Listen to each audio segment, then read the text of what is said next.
So Samsung has just launched its fresh 2021 flagship smartphones, the Galaxy S21, the S21 Plus and the S21 Ultra. With the Ultra offering super nifty bonus features like a dual telephoto lens camera setup and S Pen stylus support that you won't find on the other phones. Of course, the Samsung Galaxy S21 Ultra also costs well over $1,000, so if you're not completely minted, you might be more tempted by the regular S21 or the S21 Plus. They're definitely still not cheap, but you'll only have to sell a couple of your lesser body parts to actually afford one. Now, like other UK-based YouTubers, I sadly haven't had the chance to go hands-on with Samsung's new Galaxy S21 series thanks to, oh great mate, COVID and the national lockdown situation, but stay tuned for full unboxings and reviews coming imminently, and for now here's all you need to know about the S21, the Plus and the Ultra, how they stack up against one another. And for more on the latest greatest tech, please do subscribe and ding that notifications bell. Cheers! Now the 6.2-inch S21 is a proper lightweight at just 172 grams, while the upscaled 6.7-inch S21 Plus weighs a shade over 200 grams. And last up, the 6.8-inch Ultra is an absolute unit at 228 grams. So if you're after a phone for effortless one-handed use, the S21 is certainly one of the most compact in 2021 and well worth considering. The back end of this smallest S21 is constructed from plastic, as Samsung terms it, the same as the Galaxy S20 Fan Edition. However, the Plus and the Ultra do get an upgrade to Gorilla Glass Victus, which remains as scratch resistant as ever while also reportedly surviving drops of up to 2 meters in laboratory conditions, which is pretty bloody impressive and great news for any butterfingers out there. All of Samsung's new S21 series smartphones rock a matte finish, so you don't have a glossy arse that will pick up endless greasy finger smudges. The standard S21 offers the greatest choice of colours too. You got pink, white or black, plus a fresh new phantom violet colour, which kind of morphs from blue to purple as you tilt it about the place. The S21 Plus is available in silver, black and that phantom violet,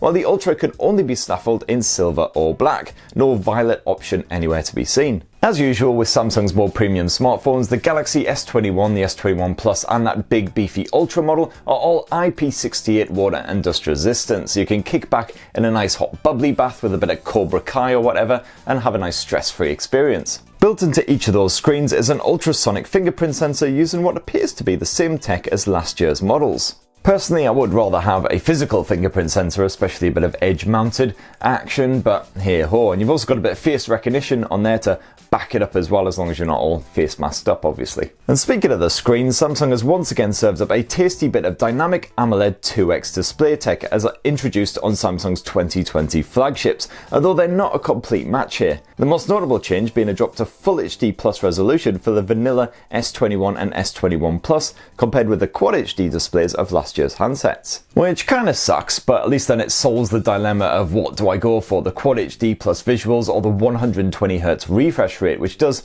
indeed make a return here on the S21 and the S21 Plus. And that's once again an adaptive feature, so the S21 phones will stick in 60Hz mode until you hit a bit of supported content, and then it'll boost the frame rate up to 120. But hold on to your pants, people, because the Galaxy S21 Ultra keeps that Quad HD Plus resolution, and it can even handle that 120Hz refresh rate at the maximum resolution. Rejoice, rejoice, kiss my face. All three of these phones also boast HDR10 Plus support, and that selfie cam spec is suitably tiny, so barely intrudes on the action. However, the super duper S21 Ultra is brighter than the others here, topping off at a whopping 1500 nits, just like the Note 20 Ultra. And the Ultra's super dimming mode will dial that brightness all the way down to just 2 nits while maintaining full 24-bit color reproduction, which is great news if you're going to be using it at night. And it can also go down to just 1 solitary nit for that always on display. Great news if you're going to be having it on all night long, so you can check the time but it won't bugger about with your beauty sleep. You've also got the usual adaptive blue light filters on all three of the Samsung Galaxy S21 phones as well, not to mention a stereo speaker setup, although sadly there is still no headphone jack action to be spoken of, so it's Bluetooth or dongles all the way, baby. As you'd expect, you get full Android 11 out of the box, plus Samsung's One UI 3.0 launcher slathered on top, adding the usual huge selection of bonus features, and you'll also notice a few little tweaks and improvements over older versions. So for instance, the SmartThings app has been expanded with a new Find feature, which helps you to track down your missing Galaxy Buds, Galaxy Watch, whatever Samsung shenanigans you have misplaced. And this could even give you a last known location if they happen to be switched off at the time, so it's great news for people like me me with a memory like a perforated rubber Johnny. Meanwhile, the Plus and the Ultra can also double as a wireless car key for supported vehicles using Samsung's ultra wideband tech, and that's something that the standard Galaxy S21 does not support. Meanwhile, one of the bigger headlines is that the Ultra can now get busy with Samsung's S Pen stylus, just like those Note phones. But you will need to buy this separately, and there's no convenient orifice to shove it into. What you'll need to do is attach a case to the Ultra, which the pen then clips onto. It's a bit awkward compared with the seamless design of the Note, but stylus fans will hopefully approve of that added support. Here in the UK, all of the new Galaxy S21 phones are powered by Samsung's latest 5nm Exynos 2100 chipset, backed by 8GB of RAM on the S21 and the S21 Plus, while the Ultra boosts that to a slightly ridiculous 12GB. And hopefully, fingers crossed, please God, baby Jesus, etc, etc, may the Exynos 2100 prove more energy efficient than last year's 7nm Exynos 990. Unfortunately, the Exynos model of the S20s that we got here in Blighty proved a lot less power efficient than the Snapdragon models which you get in the US and lots of other regions, which meant that the battery life wasn't as good. Now, I'm certainly optimistic from the early rumblings that we've seen so far from the early Exynos benchmarking and all of the rest, and especially the fact that it's a 5nm chipset just like that Snapdragon 888 should mean more power efficiency. In fact, early benchmarks have the Exynos 2100 standing very strong indeed against the 888 for single and multi-core performance, so definitely a promising start. And gamers should hopefully be well catered for with an expanded set of gaming tools, including a fresh new priority mode which allows you to block notifications and other pesky distractions mid-game. That Exynos 2100 comes with an integrated 5G modem just like the Snapdragon 888. You've got 5G support on all three phones as well as Wi-Fi 6 support, while the Ultra actually extends that to Wi-Fi 6E, making use of the 6GHz band. And all three phones here offer a choice of 128 or 256GB of storage, while the Ultra also comes in a 512GB flavour. Now, the dinky S21 unsurprisingly sports the smallest battery of the bunch at just 4000 mAh. This is upgraded to 4800 mAh on the S21 Plus and a slightly bigger again 5000 mAh battery on the Ultra, all with wireless charging and power share abilities. And just like Apple chose to do with its iPhone 12 series as well, Samsung has decided to leave the charger out of the box for the S21 series handsets for environmental reasons. Not exactly a massive shocker after it started deleting all of its old adverts that mocked Apple for doing just that. So yeah, you are going to have to use your old charger unfortunately with the S21, but if it means you don't have lots of chargers lying around in a drawer somewhere and we f*** up the planet just that little bit less, then I guess that's a good thing. That said, it would at least be nice having spunked up the best part of £1,000 or maybe even over £1,000 on your shiny new smartphone if you could go on the Samsung website, enter your phone details or your purchase details and get Samsung to send you a charger for free. And then if you don't need it, fine. If you do want it though, you've got that option, but nah.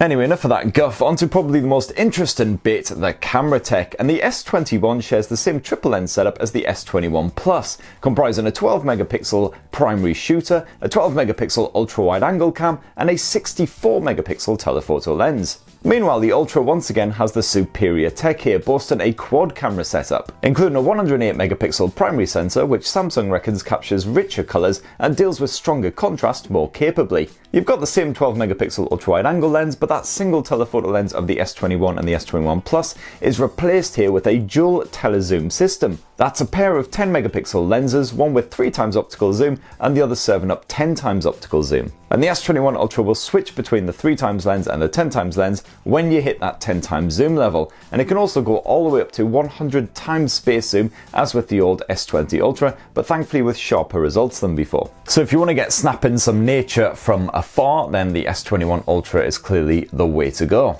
All three S21 smartphones serve up the traditional Samsung camera features, but many of these have actually been tweaked and improved, including that invaluable night mode, which is now apparently far more effective at seeing in the dark than ever before. You've also got a new and improved single take 2.0 mode, which uses improved AI processing to serve up even more funky effects, such as dynamic slow motion, which speeds up and slows down your captured moment for dramatic results. Ooh, fancy. Naturally, you get the same great Pro Photo mode on all three of these Samsung Galaxy S21 smartphones, and the Ultra can actually capture 12-bit RAW images using the Pro mode too. As for video, well, like with last year's S20 series, you can record 4K resolution footage at up to 60 frames per second, or Full HD video with a new dynamic frame rate setting that matches how much action the S21 detects and swaps between 30 and 60 FPS. And you can once again shoot 8K resolution video at 24 frames per second with an option to grab high-res photo stills when you're watching it back. A separate director's view camera mode can swap between the different lenses on the fly while you're recording, and you can also shoot with both the front camera at the same time as one of those rear cams, which is a feature of course that we've seen in Sammy smartphones for quite some time. And the Galaxy S21 Ultra also supports simultaneous 4K video capture across a selection of lenses if you really can't make your mind up. As for you selfie fans, the S21 and the S21 Plus uses a standard 10 megapixel shooter, while the Ultra upgrades this to a beefy 40 megapixel effort for finer detail. A good reason to avoid it if you're a wrinkly, haggard sack of crap like me. So that's all the various specs and the features of the S21, the Plus and the Ultra all stacked up and compared together. But what about the price and the release date? Well, all three Samsung Galaxy S21 smartphones will go on sale from January the 29th, although pre-orders should be opening up right now. As for the cost, well, the Galaxy S21 starts from a not too hideous 769 quid, although the Plus bumps up that price quite considerably to £949. And I hope you're all clenching suitably tight for the last one, because the Galaxy S21 Ultra will cost you from £1,149 quid. Better start pulling Grand's gold teeth right now. So that's Samsung's fresh new S21 flagship series, and what are your thoughts? Are you tempted by any one in particular? If so, which one has really stoked your fire? Which one really girds your loins? Be great to hear your thoughts down in the comments below, and please do poke subscribe, ding that notifications bell, stay tuned for an unboxing and a review of these bad boys as well, and have yourselves a lovely rest of the week. Cheers everyone, love you!